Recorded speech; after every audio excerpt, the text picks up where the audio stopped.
बिस्मिल्लाहिर्रहमानिर्रहीम। पाकिस्तान की सबसे बड़ी डेवलपमेंट जो है, सुबह सुबह शहबाज शरीफ ने एक ऐसा ट्वीट दाग दिया जिसके कई मायने हो सकते हैं।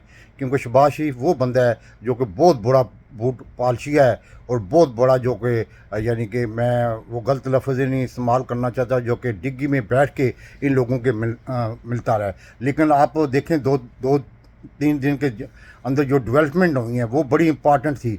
उसको मद्देनज़र रखते हुए इसने वो पत्ता फेंका अब फ़ौज में कि आप सोच नहीं सकते कि एक तो IMF का इमरान खान साहब को मिलना, यूरोपीय यूनियन का बहुत एक किस्म की धमकी मेज़ बयान।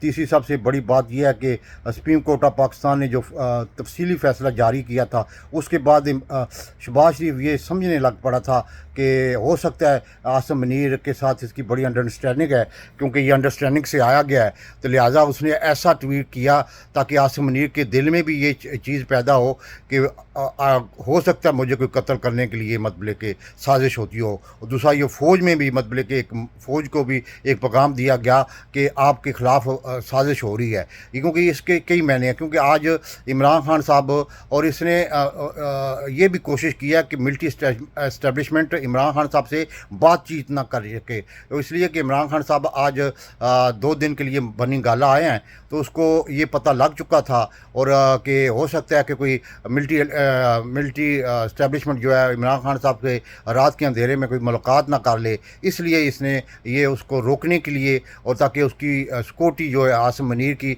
उसको मतलब कि चैलेंज करने के लिए किया गया है। क्योंकि हमारा मुल्क जो है ना, ख़ासकर ISI हमारी दुनिया की नंबर 1 एजेंसी थी। वो 1.5 साल में गो इसने मतलब कि अच्छे काम नहीं किए और मुल्क की सलामती को और मुल्क के अंदरूनी हालात को वो मतलब कि अंडरस्टैंड नहीं कर सकी। लेकिन अभी भी वो मतलब कि अगर उसमें जो बंदे बैठे हुए हैं, बाकी उनके अलावा जो जिन्होंने ये रजीम चेंज करवाए उनके अलावा भी बंदे बैठे हुए हैं, और उसके बाद मिलिट्री इंटेलिजेंस की अपनी रिपोर्टें होती हैं। तो ये जो है ना, ये एक बफ मारा गया एक मतलब कि मफरूज़े के ऊपर और अपने आप को बूढ़ पातशाह ज़ाहिर करने के लिए। क्योंकि ये पाकिस्तान की तारीख में पहली दफ़ा हुआ है कि कोई प्राइम मिनिस्टर ऑफ पाकिस्तान के ओहदे पे होते हुए ये बयान दे कि आर्मी चीफ की पर कातलाना ख़तरा है। तो इसका मकसद ये है कि अगर वो प्राइम मिनिस्टर है, उसको कोई पता है तो वो मतलब कि अवाम से शेयर करे। और दूसरी बात यह है कि ये बहुत बड़ी बात कर दी है उसने। इसका मकसद है कि पाकिस्तान इस वक्त कमज़ोर पोजीशन पे चला गया है। इसका मकसद है कि इंटेलिजेंस एजेंसियाँ सवाए एक काम करने के वो अपना काम नहीं कर रही। इसका मकसद है कि वो जो हालात आज से मार्शल दौर में भी ऐसे नहीं हुए, और ऐसे मतलब के दौर में जहाँ मतलब कि दहशतगर्दी अरूज पे उस दौर में भी ऐसा एक दफ़ा हुआ था, मुशर्रफ के दौर में उस पर कत्लना हमला हुआ था। लेकिन ये कि ये अब जो बयान है ये बहुत मतलब इसके कई मायने लिए जाते हैं। ये तो इमरान खान साहब को रोकने के लिए, इमरान खान साहब के आर्मी की लीडरशिप के मुज़ाकरात रोकने के लिए, इमरान खान साहब को फिर आर्मी में बदनाम करने के लिए, इमरान खान साहब की जो खैर ख्वाह हैं उनको बदनाम करने के लिए, और एक नया क्रैक डाउन करने के लिए ये बयान है। इसको समझने की ज़रूरत है क्योंकि ये बड़ा इंपॉर्टेंट बयान है। ये कोई मामूली बयान, ये मफरूज़ों पे मबनी है। शाहीन सबाई साहब ने एक ज़िक्र किया था, वो और बात थी। और जो ये मतलब कि उनके खैर ख्वाह है, उनके मतलब के चाहने वाले हैं, जो बाहर है या अंदर है, उनको बदनाम करने के लिए, उनके गिरद घेरा तंग करने के लिए ये सारा ड्रामा इसने आज किया है। ये बहुत बड़ा उस्ताद आदमी है। ये नवाज शरीफ से भी बहुत बड़ा उस्ताद है। इमरान खान साहब इसको जानते हैं। ये मतलब कि ऐसे ना समझे, बहुत बड़ा फनकार आदमी है। उसको पता लग गया था कि हमारा अब हुकूमत का चल चलो है, वो ऐसे पत्ता फेंक जाऊं ताकि इनके दरमियान में बाकायदा तौर पर लड़ाई शुरू हो जाए दोबारा। जो 9 मई का एक प्री प्लान बनाया गया तो वो तो नाकाम हो गया। उसमें तो पूरी दुनिया मतलब कि आपको पता है इंटरनेशनल ताकतों ने एक्सेप्ट नहीं किया, उन्होंने धमकी दे दी। अब पाकिस्तान के लिए सर्वाइव करना बड़ा मुश्किल हो जाएगा कि इंटरनेशनल ताकतें अगर GS+ हमारा जो है ख़त्म हो जाता है या FAFET में दोबारा हम चले जाते हैं तो फिर हमारा क्या बनेगा? गरीब तो मारा जाएगा। इन लोगों तक कोई नहीं।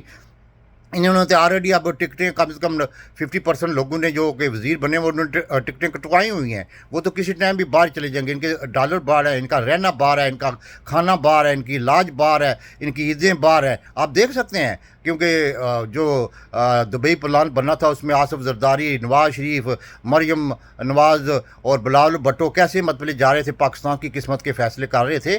تو یہ بیان بڑا معنی خیز ہے، اس کو سمجھنے کی ضرورت ہے.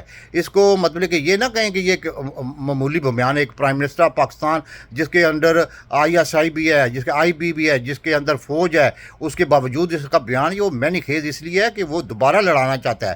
اس کا دل ہے کہ پہلے جو 9 مہینے ہم نے مطلب کہ 9 مئی کے بعد ہم نے جو ظلم ستم کیا وہ کم ہے، اس کا مطلب کہ اور ظلم ستم کیا ہے. دوسرا آپ کو سب کو پتہ ہے کہ عمران خان صاحب نے خود کل ڈاکٹر کے کنونشن جو بہت ہی پرتپاک استقبال ہوا. یقین نہیں کریں گے کہ ڈاکٹر اتنا خوشی کا اظہار کر رہے تھے کہ کوئی خوشی چہرے سے نظر آتی ہے، بندے کی باڈی لینگویج سے نظر آتی ہے، بندے کے تاثرات سے نظر آتی ہے، جو اس کو انٹرنیشنل لیول پہ باڈی لینگویج کہتے ہیں. وہ باڈی لینگویج کہہ رہی تھی کہ لوگ جیسے عید کا چاند نظر آ گیا، اس طرح عورتیں، بچے، مرد جو ڈاکٹر تھے، بڑے بڑے مطلب کہ بڑے اسپیشلسٹ ڈاکٹر، وہ اس طرح مطلب کہ اظہار کر رہے تھے. تو یہ چیزیں بڑی کاؤنٹ کرتی ہیں. اور اس کا بیان، اس کی یہ ٹویٹ، یہ بہت ہی خطرناک ہے ملک کے لیے. یہ کس نے چال چلی ہے، بلکہ اس کو پکڑ کے جوتے لگانے چاہیے میرے خیال میں، کیونکہ یہ مطلب کہ خیر خواہ بن رہا ہے عاصم منیر کا. کیونکہ عاصم منیر جو ہے وہ معاہدے کے تحت آیا، سب کو پتہ ہے، بچے کو پتہ ہے، سویلین کو بھی پتہ ہے، آرمی کو بھی پتہ ہے. اور اس کو اور سر پہ اس کا یعنی کہ بول پارشیا اس نے کردار ادا کیا. میں وہ غلط لفظ نہیں استعمال کرنا چاہتا، اس نے وہ کردار ادا کیا کیونکہ اب جانے والا یہ، اس کو پتہ ہے، اس کو اس لیے یہ اس نے بیان دیا کہ دوبارہ ان کی لڑائی شروع ہو جائے. اور جس طرح مطلب کہ پہلے ہوتی رہی ہے، اس اب ISI کو سمجھنا چاہیے. ISI کو یوز کیا گیا ان لوگوں نے.